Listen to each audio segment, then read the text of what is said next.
So, hi, Stu, editor from TPI magazine. Thanks very much for joining me this morning. No problem at Um, all.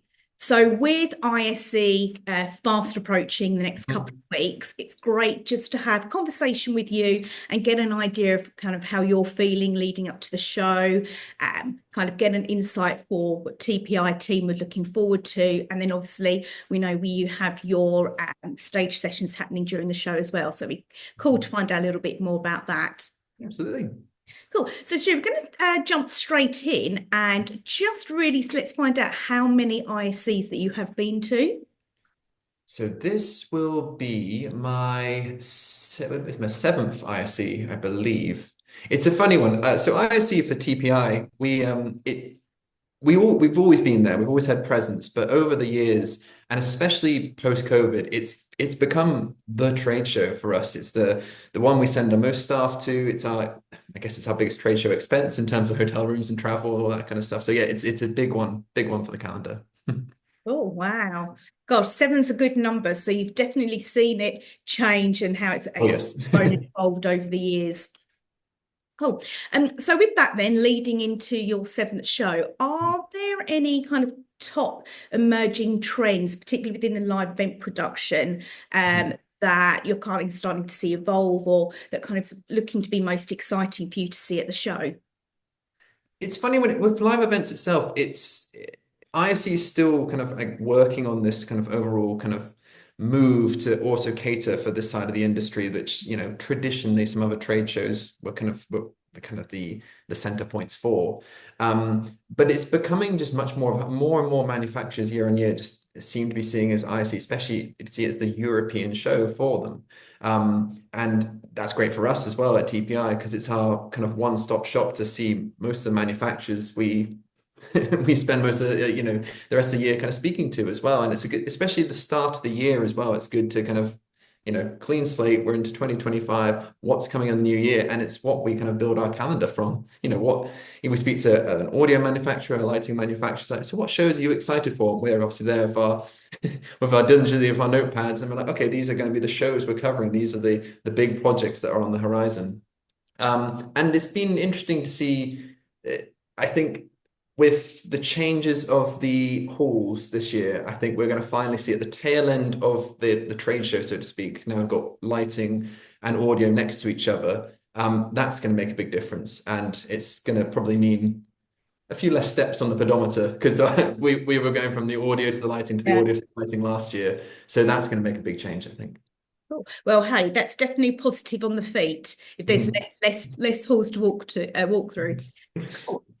So then with that, do you think there are any kind of challenges and opportunities for the live events, kind of professionals attending the show? I think the challenge right now is that there's still, for the end users, for lighting designers, front of house engineers, video operators, I don't think ISE quite yet is the date in the calendar for them compared to maybe some other shows. I mean, just to use an example, like LDI at the tail end of the year is a spot that a lot of lighting designers and lighting professionals go to, and it's everyone knows it's the end of the year. I'm not sure if it's quite there yet, but it's improving. I think that manufacturers know it's where they need to be. Rental houses know it's a place they need to be. But I think this could be a few more end users coming around the halls. But year on year, you're seeing that kind of change. And we're hoping with this is a shameless plug, but with our live event stage that we're putting on this year, that's going to improve it even more so with a few more kind of end users being this is a show they really should be at, to be honest. Yeah, definitely. And I think it'd be interesting to see, like say, that the different types of visitors that will be on walking the halls and engaging. So yeah, that'd be a cool one. Great. Um, so then with that, then obviously you've mentioned you've this is your seventh show. So you must have one or two tips that you can share with us on how you survive a trade show like ISC. Well, the funny thing is, it compared to, say seven shows, the move to Barcelona has made it much simpler in terms of surviving the show because, Amsterdam, as great as it is as a venue, it was a bit harder to navigate. I think everyone in the industry would probably argue that point.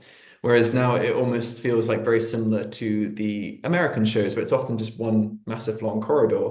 Mm. So it's nice that everything you can kind of, if for us, TPI, we cover all aspects of the live events industry, from audio, lighting, staging, the works. So the way we operate is we usually try and segment days. So I'll have Tuesday, I'm going to spend most of my time in the audio hall, spend my time there, and then go to lighting. So I get to really kind of segment my days.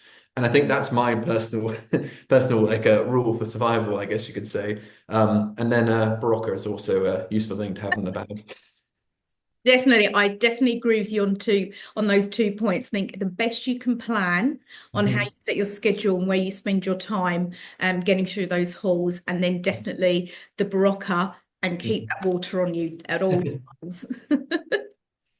Cool. Oh, great. Well, thanks so much for sharing your insights and kind of what to expect um, at ISE, and also sharing your tips. I think that's really great for us to hear from your point of view. So we look forward to seeing you in Barcelona in literally a matter of weeks.